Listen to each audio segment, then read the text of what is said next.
Hi guys, good afternoon. This is Aids once again. I am currently here in one of the most affordable projects here in Liburon, Karkar. This is a pre-selling project. Natay two-story houses diri.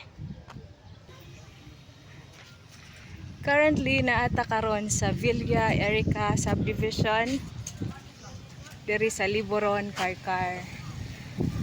Mao ni ang atuang project site update. This is a proposed residential row house with loft and perimeter fence. Naa na siya ay fence. Ongoing pang atuang construction dere. Natay mga units nga nahuman na natay post sa kuryente.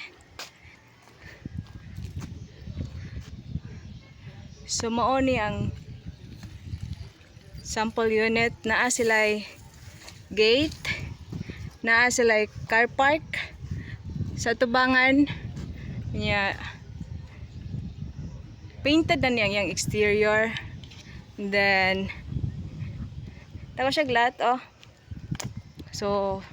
sakto kayo ni sa inyong sakyanan. This is in Karkar. Nindot pa ang imong palibot. Presko. Somewhat mura siya overlooking.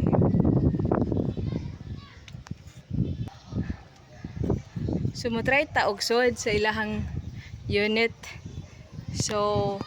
Isa ra ni ka type of unit. This is kuan, two-story, parehas ana. Semi-bare unit. Nanay sili wala pa siya tiles. Pero ang ihang gawas painted na ni. Wala pa lang nilagay pintalan. This is still pre-selling. Mao ni ang forma sa sulod. Naa siya window diha, naa nay provision sa kuryente. Naka fiber cement ang ihang kusina, ceiling nam siguro tao dari ni sod pagit ko. Balihang soffit sa second floor. Tanaw ta sa service area. Dako po na yung service area. Cemented na with basic kitchen sink. Naatay CR daring dapita. Close siya, di na ito maabli. But basic gihapon ang naani mo diha. Naanay toilet and bath, ay toilet, o niya wala pa siya paint ang ihang wall, wala pa siya tiles. Kamo na pohon ang magpa-tiles ana. Ang imong service area dako sad. Pwede kayo ninyo ipa-uptan pohon. Inyong pa-uptan, then himuon ninyong laundry area, pwede ninyo himuong kitchen. Onya, sakata sa taas. Ang ihang stairs is 3/4 inch thick nga plywood.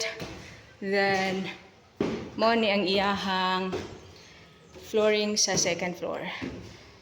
Onya, kuan siya. Plain cement lang gihapon, ready lang siya for pintalan ninyo. Kamo na may paint, and naka fiber cement ang iyahang ceiling diri sa babaw. These are the units nga nahuman na.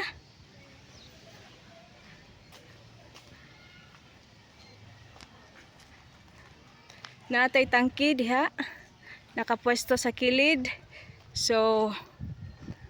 Dili kay problema siguro ang atoang water supply pohon. Nindot kaayo ang atoang front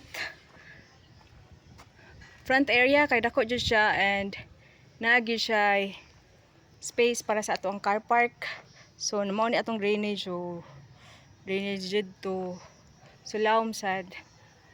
Mao na guys ang atong update diri sa Villa Arica subdivision. So if you're interested to know more details of this project, please don't hesitate to contact me.